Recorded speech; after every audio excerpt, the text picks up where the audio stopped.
Hi everyone, I am Assemblyman Ta. I'm here today with my friend Jeanne to share the story of her son, Blaze, who was tragically killed at just 19 years old. Earlier this year, we were introduced in Sacramento that shocked me and devastated Blaze's family. It would have allowed her son killer to be released after serving only a fraction of his life sentence. That was unacceptable. My colleagues and I immediately spoke out, and thanks to the voices of Jeanne and so many other families of murder victims who refused to stay silent, that bill was put on hold. But this fight isn't over. There's a real possibility that the bill could come back any moment next year with a new author and renewed support. That's the reason why it's so important to keep speaking up.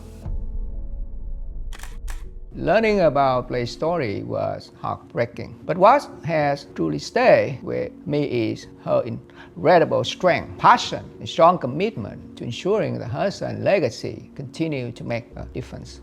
Too often, we see legislation coming out of Sacramento that defies common sense. We have to ask ourselves, what kind of message are we sending when we show more compassion to convict murderers than to the victims, families who will never get their loved one back?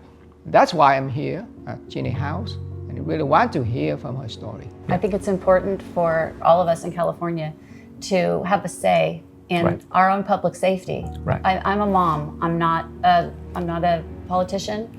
I'm not taking any sides politically in this, but what I do care about is public safety, and I care about the commitment that the state of California made to me and my family when we found out that he would spend life in prison without possibility of parole. And when I say he, I'm talking about the man that killed my 19-year-old son violently and without any cause. My son was 19 years old. He was a student at the University of Pennsylvania. He was studying to be a doctor. And it was the most devastating moment in my life to discover that my son had been murdered because he was gay and Jewish in an act of utter hate. And this same individual, under that law that was proposed, the way it was originally proposed, would have been able to be released from prison at 43 years of age. And this is someone that was given a life without possibility of parole sentence. And why was that? Because this was a hate crime. And it's very difficult to get life without possibility of parole in California.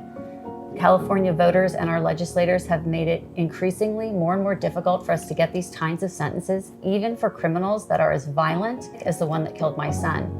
When they finally do get these judgments, it is a miracle. And we were so relieved because the thought of this person being able to get out of jail at any time in his life and to be able to perpetrate this kind of violence on anyone else is just beyond my comprehension.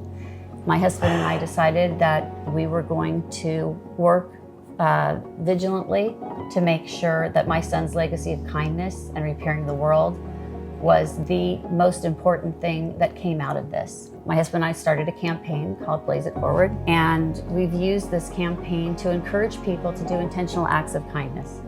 And we'd like our son to be remembered that way, as someone that was intentionally kind and wanted to see this world better. So that's what our hope is, that by continuing to keep the public safe, that will in turn make this a better world for all of us.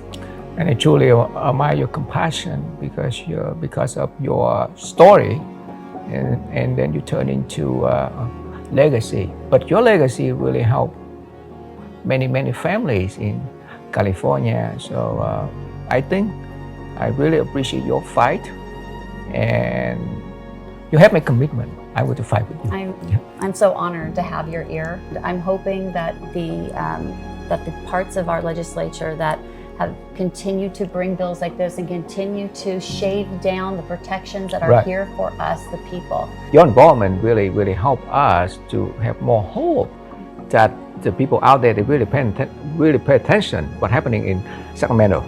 You have me, because I will fight this forever. I will never let a victim's family feel that they don't have anybody that's standing there for them, I will stand there for them. I will be their voice. And I will be the voice for all of the victims and their families who can't speak now or who do not have a person who is willing to stand up for them. I will be that person.